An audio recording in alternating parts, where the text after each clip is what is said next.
Hello class 10th, how are you? I hope you all will be fine guys. So today we have going to discuss the new chapter of your science book, chapter number 5th. So without any wait, let's look where we have discussed the element classification of element. Okay, जहां अपन लोग चार अलग अलग साइंटिस्टों के classification की बातें करेंगे कि उन्होंने एलिमेंटों को किस बेसिस पर और किस तरीके से डिफरेंस किया, किस तरीके से क्लासिफाई किया. ओके, तो चलिए इंतजार नहीं करते हैं, शुरू करते हैं. That is our official YouTube channel. You can join us. Okay, and that is your website. Here also you can join. Okay, let's look the chapter number, this one. Good.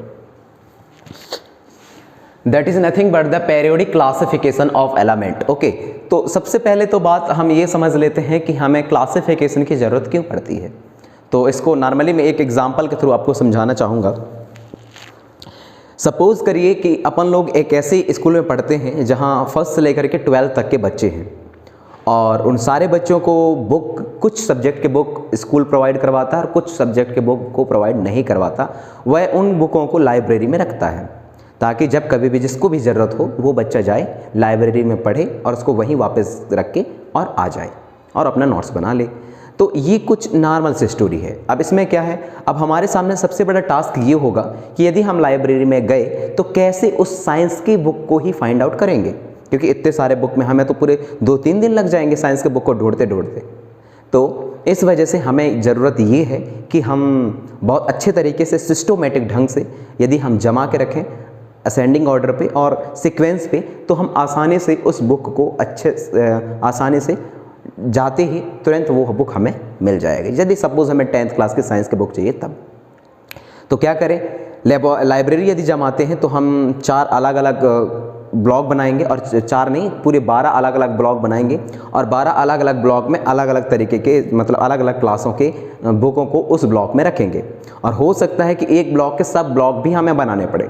सब ब्लॉक से ये होगा कि सब block में आप जो 6 के 6 पूरे सब्जेक्ट होते हैं उसका आप सब ब्लॉक बना सकते हो एक ब्लॉक के साथ में, ताकि आप लोग जैसे ही लाइब्रेरी में जाओगे उसके झट से बाद आप लोग जो ब्लॉक नंबर 10 है उसमें जाना है और उसमें से जो 6 block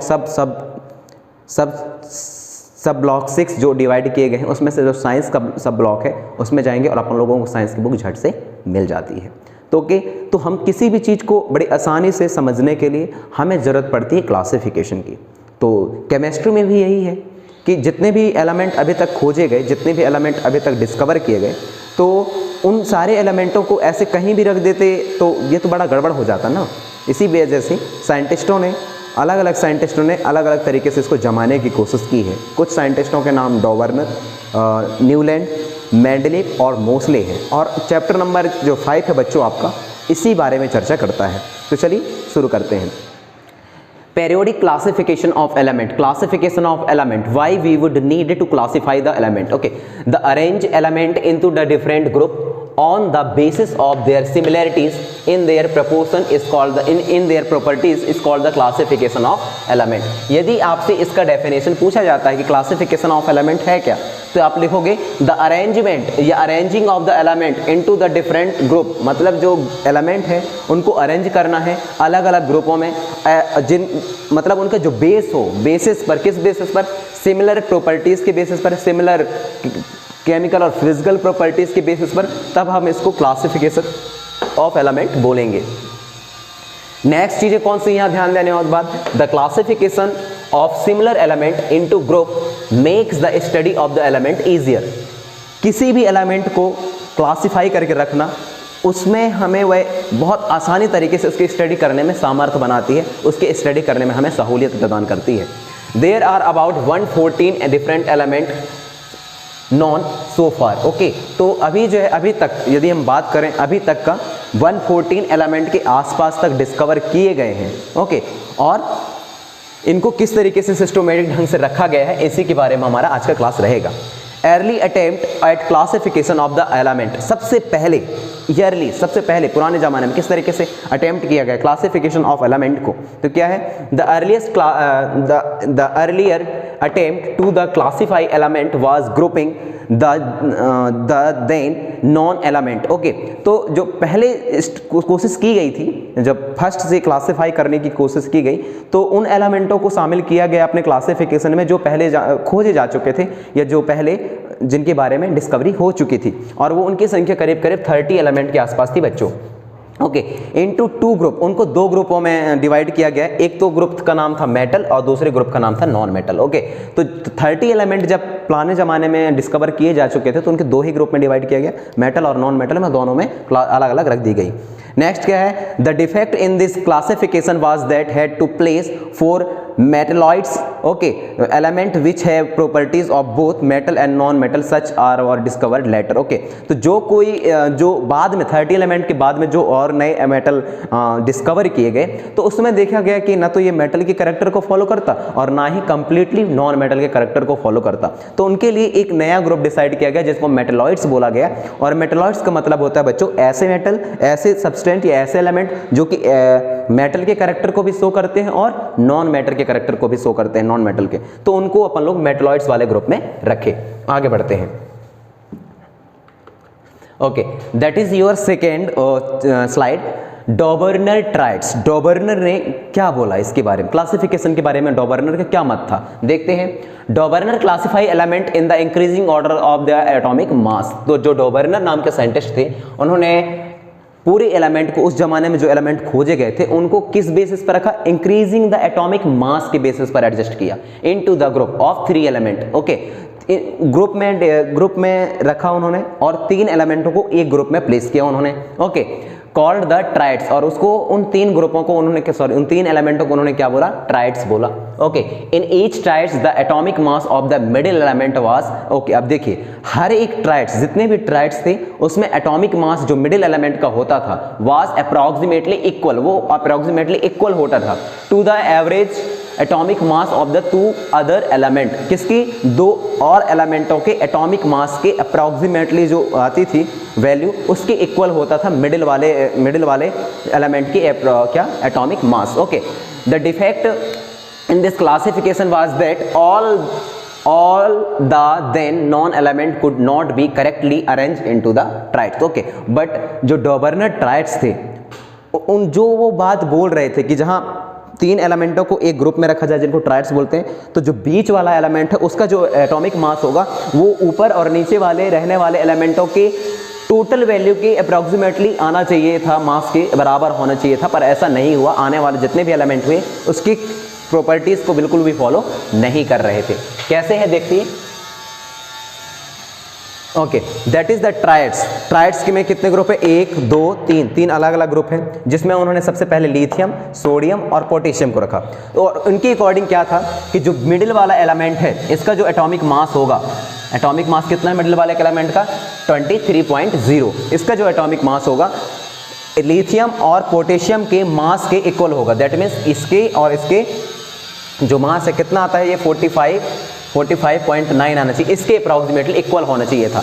average atomic mass of the 2 other element के अप्रॉक्सीमेटली इक्वल मास होना चाहिए, पर ऐसा बिल्कुल भी नहीं होता। Average atomic mass of first third element that is the 22.95। Okay, तो अप्रॉक्सीमेटली इसका हाफ कर दिया जाए तो कितना होना चाहिए, इसका हाफ करोगे तो आपका आ जाएगा 22.95। ओके, देखिए बात तो सही है कि थोड़ा बहुत अप्रॉक्सीमेटली ऐसा आ रहा है कि बीच वाले के जो वैल्यू है उसके करीब है, लेकिन पूरा करीब नहीं है। ओके, तो डॉबर्नर ट्राइड्स के द्वारा कही गई बात भी थोड़ा थोड़ा बात साबित करता है। ओके, दूसरा आप देख लीजिए, डॉबर्नर ट्राइड्स में ही कैल्शियम, स्ट्रोंटेटियम और बेरियम 3 अलग अलग एलिमेंट हैं जिनको एक ही ट्राइड्स में रखा गया। बीच वाले का जो एटॉमिक मास है दैट मीन्स 87.6 यही है। तो ऊपर और नीचे वाले एटॉमिक मास को यदि जोड़ दिए जाए तो कितना हो जाएगा, 140 और 140 कर दीजिए, 3 निकाल देंगे बाद में, 140 कर दीजिए और 40, तो दोनों जोड़ दोगे तो कितना हो जाएगा 180। 180 में 3 माइनस करिए तो 177.4, इसमें 2 का डिवाइड करिए, 88 के आसपास आना चाहिए, 1 2 1 और 8। ओके, कितने बचे 1, फिर से 8, कितने बचे, हाँ ये आ रहा है अप्रॉक्सीमेटली 88.2, मतलब अप्रॉक्सीमेटली बिल्कुल मिडिल वाले एलिमेंट की अप्रॉक्सीमेटली इक्वल ही होता था। ओके, चलिए आगे बढ़ते हैं। बात समझ में आई। डोवर्नर ट्राइट्स ने क्या कहा, आगे बढ़िए। ये है न्यूलैंड लॉ ऑफ ऑक्टोप्स। ये फेमस साइंटिस्ट हुए जिन्होंने दूसरा सबसे बड़ा क्लासिफिकेशन ऑफ एलिमेंट दिया।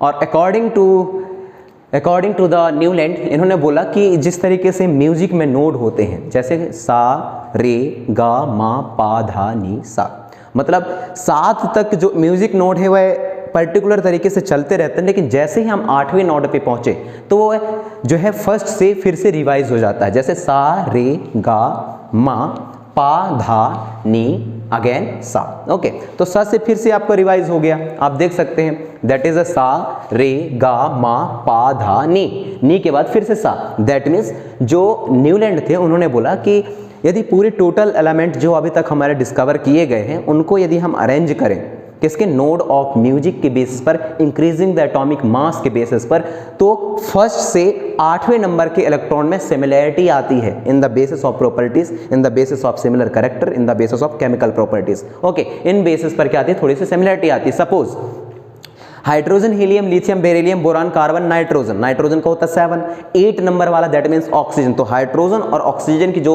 केमिकल प्रॉपर्टीज है या फिर कुछ और प्रॉपर्टी फिजिकल प्रॉपर्टीज है वो सिमिलर होनी चाहिए हाइड्रोजन के जैसा, किसका, ऑक्सीजन का। ये बात किन्होंने बोला, न्यूलैंड ने बोला। कैसे बोला देखते हैं। John Newland is a English scientist, that means Britain के साइंटिस्ट थे। Arrange the known element in the order of increasing the atomic mass. Okay, जितने भी एलिमेंट इनके जमाने में खोजे गए थे उनको सबको एटॉमिक मास के, इंक्रीजिंग द एटॉमिक मास के बेसिस पर जमाने की कोशिश किया। और उसके उनके टाइम पे बच्चों 56 एलिमेंट खोजे गए थे। ओके, 56 एलिमेंट डिस्कवर किए जा चुके थे।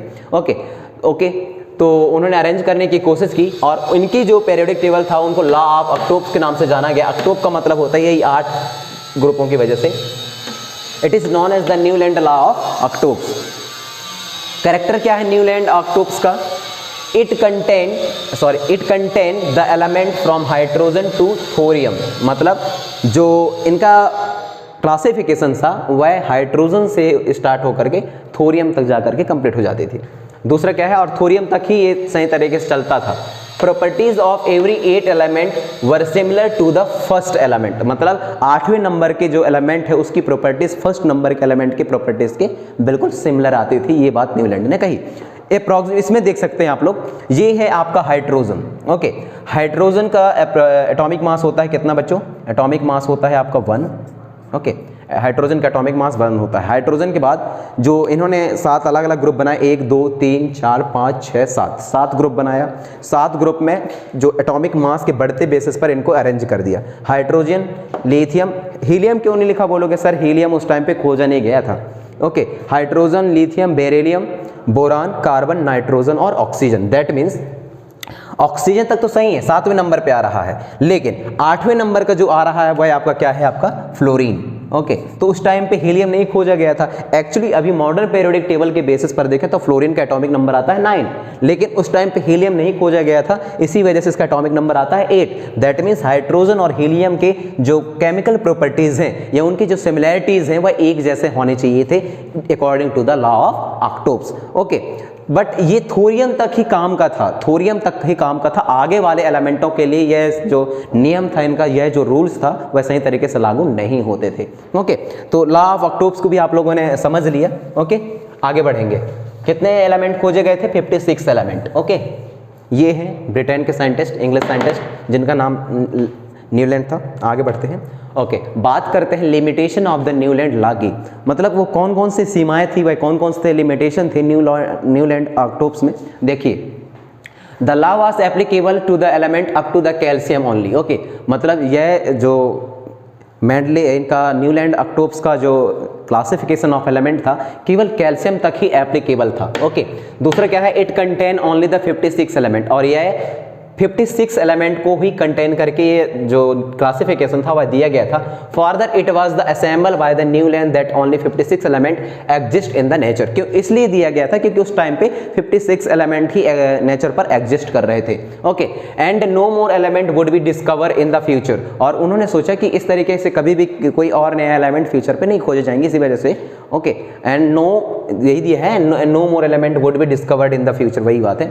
ओके, नेक्स्ट इसका जो लिमिटेशन है वह क्या है, in order to fit element into the table, यदि ऑर्डर में बात करें कि जो एलिमेंट है वह फिट हो रहे हैं टेबल में, Newland adjust 2 element in the same slot, but जो न्यूलैंड थे उन्होंने 2 अलग अलग एलिमेंटों को एक ही स्लॉट में रखा, and also put the some unlike element under same notes, और साथ में उन्होंने ऐसे एलिमेंटों को भी पुट किया सेम नोट में जो एप्लीकेबल नहीं थे या जो इनके क्लासिफिकेशन ऑफ एलिमेंट में एप्लीकेबल नहीं हो रहे थे, उन एलिमेंटों को भी सेम नोड में इन्होंने रखा। Okay, and these are the placed in the same column as a fluorine, और इन्होंने सेम कॉलम में ही कुछ एलिमेंटों को रखा जैसे कि fluorine, chlorine and bromine, which have very different properties, जबकि इनकी जो प्रॉपर्टीज, इनको एक ही स्लॉट में रखा, फ्लोरीन को, क्लोरीन को और तीसरा था ब्रोमीन को, इनको एक ही स्लॉट में रखा, जबकि इनकी जो प्रॉपर्टीज है वह बिल्कुल एक दूसरे से अलग है, डिफरेंट प्रॉपर्टीज को शो करते हैं ये दीज एलिमेंट। दूसरा element iron which assemble cobalt and the निकल, और साथ में जो दूसरा ग्रुप था जिसमें आयरन, कोबाल्ट और निकल को रखा उन्होंने, जिनकी properties has been placed differently away from these element, मतलब जिनकी जो प्रॉपर्टीज थी एक दूसरे से के साथ में बिल्कुल भी मैच नहीं कर रही थी। तो ये दो यहाँ आप लिख सकते हो एग्जाम्पल के तौर पर कि फर्स्ट तो क्लोरीन, ब्रोमीन और फ्लोरीन को एक जगह रखा जिनकी प्रॉपर्टीज एक जैसे नहीं होती, और दूसरा था निकल, कॉपर और आयरन, इनको भी एक ही स्लॉट में रखा जिनकी प्रॉपर्टीज भी एक जैसे नहीं थी। तो ये हुआ आपका limitation of the Newland law. Okay, आगे बढ़ेंगे। मेंडलीव पीरियोडिक टेबल की बात करते हैं। मेंडलीव भी एक क्लासिफिकेशन दिए और ये आपका इस चैप्टर का 3rd क्लासिफिकेशन है। तो मेंडलीव ने भी इंक्रीजिंग द एटॉमिक मास के बेसिस पर एलिमेंटों को एडजस्ट किया, और उस टाइम पे total number of the element 63 के आसपास हो चुके थे।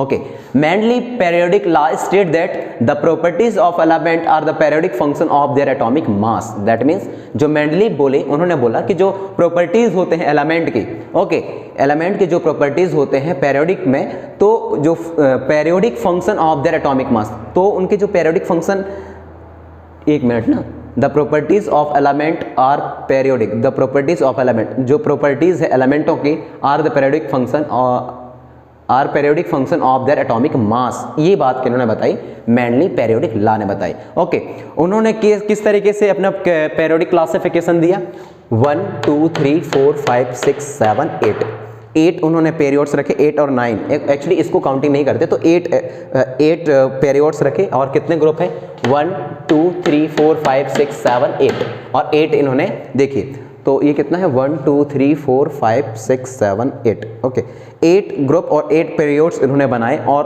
पूरे जितने भी एलिमेंट जो खोजे गए थे, कितना मैंने बताया आपको बच्चों, दैट इज 63 एलिमेंट उस टाइम पे खोजे गए थे मेंडलीव के टाइम पे। तो इन्होंने किस बेसिस पर इनको अरेंज किया, देखिए, increasing the order of atomic mass के बेसिस पर। ओके, अब इनकी भी कुछ डिस्क्रिमिनेटी, इनकी भी थोड़ी सी कुछ गड़बड़ी आई इनके पीरियोडिक टेबल में, इसलिए क्योंकि इसमें सही ढंग से दिया नहीं हुआ है। निकल, कोबाल्ट और जिंक, ये 3 एलिमेंट ऐसे होते थे जो इनकी केमिकल प्रॉपर्टीज, जिस तरीके से इनका क्लासिफिकेशन ऑफ एलिमेंट था उसमें एडजस्ट नहीं कर रहे थे, नहीं बैठ रहे थे फिट। ओके, फिर भी देख लीजिए, हाइड्रोजन, हीलियम, हाइड्रोजन, हीलियम नहीं खोजा गया था, lithium, beryllium, boron, carbon, nitrogen, oxygen, fluorine, neon भी नहीं खोजा गया था, sodium, magnesium, aluminium, silicon, phosphorus, sulphur, chlorine, potassium, calcium, scandium, titanium, vanadium, chromium, manganese, अच्छा यहाँ से डबल है, क्रोमियम, मैग्नीज, आयरन, कोबाल्ट, निकल। अब यहाँ देखिए, यहाँ थोड़ा सा गड़बड़ है, ये मिल गया वो चीज़ें जो मैं आपको खोज कर बताना चाहता था। इन्होंने बोला कि ऐसे एलिमेंट जिनके एटॉमिक मास कम है वो पहले रखे जाएंगे, और ऐसे एलिमेंट जिनके एटॉमिक मास ज़्यादा है वो बाद में आएंगे। बाकी ये 3 केसेस में बच्चों आपको ऐसा दिखाई नहीं देता। देखिए, आयरन का एटॉमिक मास है 55.9, बात सही है। कोबाल्ट का एटॉमिक मास होता है 58.9, बात सही है। और निकल का जो एटॉमिक मास होता है वह होता है 58.7, बात सही है। बट यदि 55.9 यहाँ है तो उसके बाद जो है 58.7 यहाँ आना चाहिए था, और 58.9 यहाँ आना चाहिए था। दैट मीन्स निकिल को कोबाल्ट का प्लेस पे आना चाहिए था और कोबाल्ट को निकिल के प्लेस पर आना चाहिए था। और यही कुछ चीज़ें थी जो मेंडलीव से मिस्टेक हो गई और इसी वजह से यह मेंडलीव पीरियोडिक टेबल भी एप्लीकेबल नहीं हो पाया लोगों के लिए। इसमें भी बहुत सारी गलतियाँ निकाली गई। ओके, साथ में हाइड्रोजन को सही प्लेस नहीं दिया गया था, आवारा तत्व के नाम से जाना जाने लगा, क्योंकि हाइड्रोजन जो है ग्रुप नंबर 1 और ग्रुप नंबर 8 से भी बिलोंग कर रहा था। ओके, तो ये कुछ मेंडलीव पीरियोडिक टेबल के स्मार्ट फीचर थे। आगे बढ़ेंगे अपन लोग और इसके बारे में और अच्छे से पढ़ते हैं।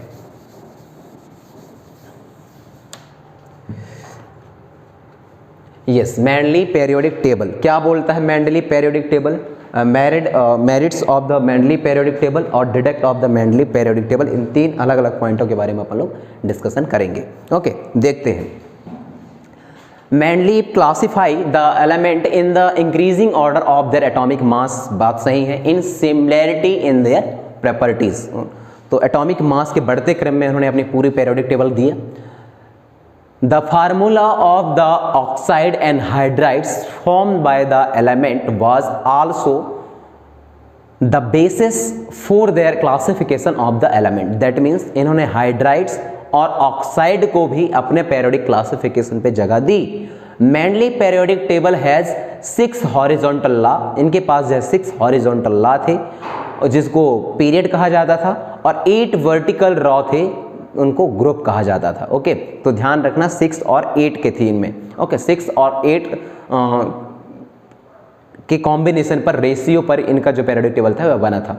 The group number 1 to 7 had 2 सब ग्रुप, दो ग्रुप नंबर 1 से लेकर के ग्रुप नंबर 7 तक 2 सब ग्रुप थे। एक का नाम ए सब ग्रुप था और दूसरे का नाम बी सब ग्रुप था। ग्रुप 8 के पास जो है 3 रॉ थे, उसके पास ग्रुप 8 के पास 3 रॉ थे of element having similar properties were placed in the same group. There are some space fault we count in the table the according the element to be discovered in future। और कुछ element, कुछ group तो खाली छोड़े गए। Okay, fault छोड़ा गया क्योंकि वो सोच रहे थे कि आने वाले फ्यूचर पे कुछ एलिमेंट और खोजे जा सके। ओके, तो यहाँ देख सकते हैं बच्चों आप लोग, ये मेंडलीव पीरियोडिक क्लासिफिकेशन का टेबल है। कितने हैं एक्चुअली, यहाँ से कितने, 6 बोला उन्होंने ना। ओके, यहाँ से देखेंगे 1 2 3 4 5 6 और इधर 8 होनी चाहिए, 1 2 3 4 5 6 7। ओके, और ये 8, और 8 को 3 सब कैटेगरी में बांटा गया था। एक ये सब कैटेगरी हो गया, 1 2 और ये 3। ओके, 3 सब कैटेगरी में उसको बांटा गया था और साथ में उन्होंने 2 सब ग्रुप में बांटे, सब ग्रुप ए सब ग्रुप बी, सब ग्रुप ए सब ग्रुप बी। मतलब एक एलिमेंट, एक जो कॉलम है, एक जो यूनिट है, उसमें 2 एलिमेंट आ जाए इस तरह बेसिस पर। ओके, आगे देखिए। इनका जो ये था merits of Mendeleev periodic table था, वो कौन कौन सी चीज़ों पर ध्यान देती है?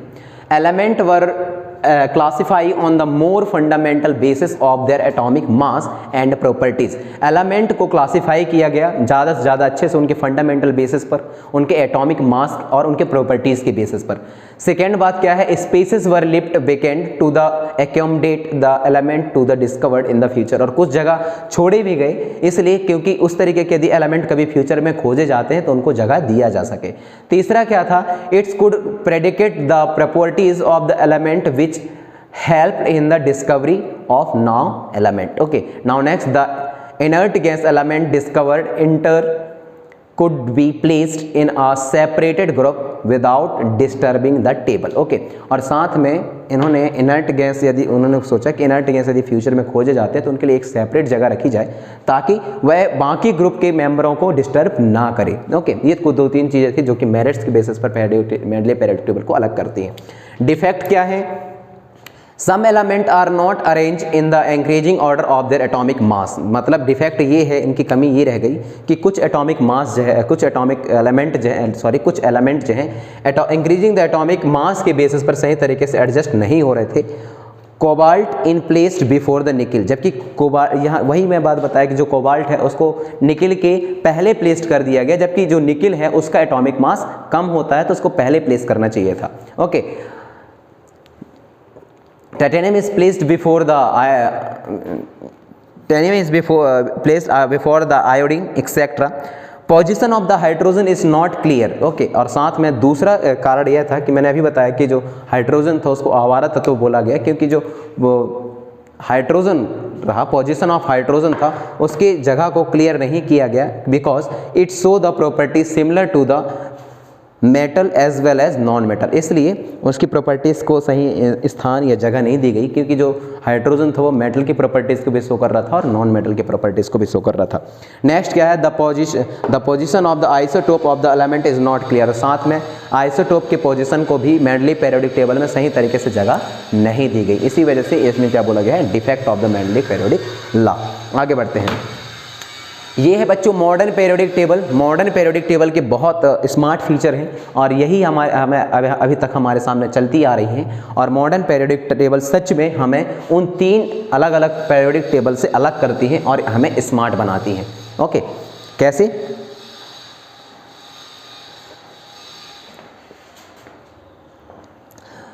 मॉडर्न पीरियोडिक टेबल क्या है, हेनरी मोसले के द्वारा दिया गया new properties of element atomic number के बेसिस पर अडॉप्ट की गई, basis of the modern periodic table. Modern periodic law that is the properties of element are the periodic function of their atomic number के basis पर इनको decide किया गया। Position of element in modern periodic table किस तरीके से रखी गई है, फर्स्ट देखिए, the modern periodic table consist of the 18 group and 7 periods. Okay, तो मॉडर्न पीरियोडिक टेबल में 18 ग्रुप है और 7 पीरियड्स बनाए गए हैं, दैट मीन्स 18 ग्रुप ऐसे हैं 1 2 3 4 5 करके ऐसे 18 हैं, और पीरियड्स जो ऐसे हैं 1 2 3 4 इस बेसिस पर हैं, और वो 7 होते हैं। और कोई नई फीचर क्या है, element present in any one group have the same number of the balance electron, that means यदि किसी एक ही ग्रुप में जितने भी एलिमेंट रखे गए हैं तो उनकी जो बैलेंस इलेक्ट्रॉनों का नंबर है वो बिल्कुल एक जैसे आता था, ये स्मार्ट बनाती है इसको। एलिमेंट प्रेजेंट, ये आ गया, also the number of the shell increase as well as go down the group, और साथ में इनका स्मार्ट फीचर यह भी है कि जैसे जैसे हम ग्रुप के ऊपर से अप से डाउन जाते हैं और नए नए एलिमेंट हमको मिलते हैं तो वैसे ही एक नया सेल बनते जाता है एटॉमिक स्ट्रक्चर पर। सी नंबर क्या है, element present in any one period contain the same number of the shell, और इसमें ये बताया गया कि जो एलिमेंट है यदि किसी एक ही पीरियड से बिलोंग कर रहे हैं तो उस पीरियड्स में रहने वाले सारे एलिमेंटों का जो सेल है वह भी एक जैसा होना चाहिए, होता है। also with the electron also with the increasing the atomic number by 1 unit on moving from left to right, और साथ में इसका स्मार्ट फीचर यह भी है कि जैसे ही अपन लोग लेफ्ट से राइट जाते हैं तो एक नंबर ऑफ एटॉमिक नंबर बढ़ते जाता है, जैसे ही हम लेफ्ट से राइट मूव होते हैं तो एटॉमिक नंबर बढ़ते जाता है, और the balance cell electron increase by 1 unit, और साथ में जो बैलेंस इलेक्ट्रॉन है वह भी 1 यूनिट बढ़ जाता है। नेक्स्ट ने स्मार्ट फीचर क्या है इसका, each period mark a new electron shell getting filled, और साथ में इसका स्मार्ट फीचर में हम इसको भी शामिल करते हैं कि ईच पीरियड मार्क, हर एक पीरियड जो मार्क करता है न्यू इलेक्ट्रॉन को सेल गेटिंग फिल्ड के लिए। नेक्स्ट देखिए, ये है आपका मॉडर्न पीरियोडिक टेबल। ओके, तो मॉडर्न पीरियोडिक टेबल जो है किस तरीके से स्मार्ट है इसी को आप लोग देखिए ये टोटल नंबर होते हैं आपके बच्चों 18, देखिए 1 2 3 4 5 6 7 8 9 10 11 12 13 14 15 16 17 और 18, और यदि हम इसके पीरियड्स की बात करें तो ये होते हैं 7 1 2 3 4 5 6 और 7। ओके, और इंक्रीजिंग द एटॉमिक नंबर के बेसिस पर है। यहाँ से फर्स्ट और सेकेंड ग्रुप को अपन लोग एस ब्लॉक भी बोलते हैं, फर्स्ट और सेकेंड ग्रुप को अपन लोग एस ब्लॉक बोलते हैं। ओके, 3 से लेकर के बच्चों ये 12 तक के ग्रुप को अपन लोग डी ब्लॉक बोलते हैं, डी ब्लॉक बोलते हैं, और साथ में यहाँ से लेकर के दैट मीन्स 13 और 5 से लेकर के पूरा यहाँ 18 तक के ग्रुप को अपन लोग पी ब्लॉक बोलते हैं, और जो इसके कुछ नीचे कुछ एलिमेंटों को जगह दी गई है जिनमें लैंथेनाइट शामिल है और एक्टोनाइट शामिल है, और इसको अपन लोग एफ ब्लॉक बोलते हैं। ओके, ये कुछ स्मार्ट फीचर हैं, और इस एफ ब्लॉक जो लैंथेनाइट वाला प्लेस है यह आपका 57 से स्टार्ट हो जाता है। 57 कहाँ है, 57 यहाँ से लैंथेनाइट का स्टार्ट हो जाता है और 71 तक चलता रहता है, 71 तक और 72 से आगे है।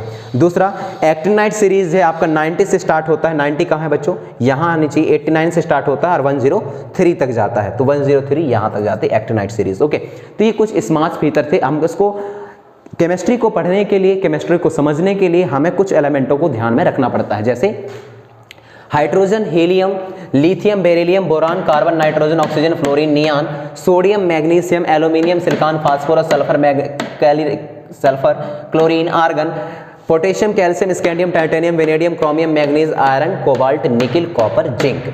ये 30 तक तो आपको याद रहने ही चाहिए। ओके, अब अपन लोग कुछ को इसको थोड़ा सा अजीब ढंग से भी पढ़ते हैं बच्चों, मतलब इसको याद करने के लिए पैरेडिक टेबल को बहुत सारे बच्चों को याद रहता है और मेरे ख्याल से आपको भी याद होनी चाहिए। जैसे मैं कुछ एग्जांपल देता हूँ। ग्रुप नंबर यदि हम इसकी बात करें, ग्रुप नंबर 14 को याद करने की बात करें तो इसको इस तरीके से याद करते हैं, कुछ नया ट्रिक जैसा। कार्तिक संग गणेश, गणेश संग Parvati, that means Kartik that means carbon, संग that means silicon, Ganesh that means germanium, संग दैट मीन्स टिन और Pb that means lead. Okay, तो संग पार्वती, संग गणेश, संग पार्वती। ओके, तो कुछ इस बेसिस पर भी इसको याद रखे जाते हैं। उनके कुछ स्मार्ट फीचर ये भी हैं कि जब कभी भी आप जो एस ब्लॉक के एलिमेंट है, तो जब कभी भी इनका अपन लोग इलेक्ट्रॉनिक कॉन्फ़िगरेशन निकालेंगे तो हमेशा ये एस ब्लॉक में आके ही खत्म होते हैं। डी ब्लॉक में क्या है, इनका यदि हम क्लासिफिकेशन निकालें तो ये हमेशा डी ब्लॉक में आके खत्म होते हैं, इनका इलेक्ट्रॉनिक कॉन्फ़िगरेशन। और इसकी बात करें तो ये हमेशा पी ब्लॉक में आकर के इसका इलेक्ट्रॉनिक कॉन्फ़िगरेशन खत्म होता है। और नीचे वाले की बात करें तो ये एफ ब्लॉक में आकर के इनका इलेक्ट्रॉनिक कॉन्फ़िगरेशन खत्म होता है। इसमें अलग अलग कलर के अलग अलग मतलब दिखाए गए हैं बच्चों। ओके, तो अलग अलग कलर के अलग अलग मतलब कैसे दिखाए गए हैं, इसमें अपन लोग जो है नेक्स्ट वीडियो में बात करेंगे। ओके, मेरे ख्याल से आपको ज़्यादातर चीज़ें समझ में आई होंगी, बाकी चीज़ें अपन लोग नेक्स्ट वाली वीडियो में बात करेंगे। जो अपना स्लाइड है 9 से लेकर के 21 तक। तब तक आप खुश रहिए, सलामत रहिए, मिलते हैं बहुत जल्द। Thank you so much.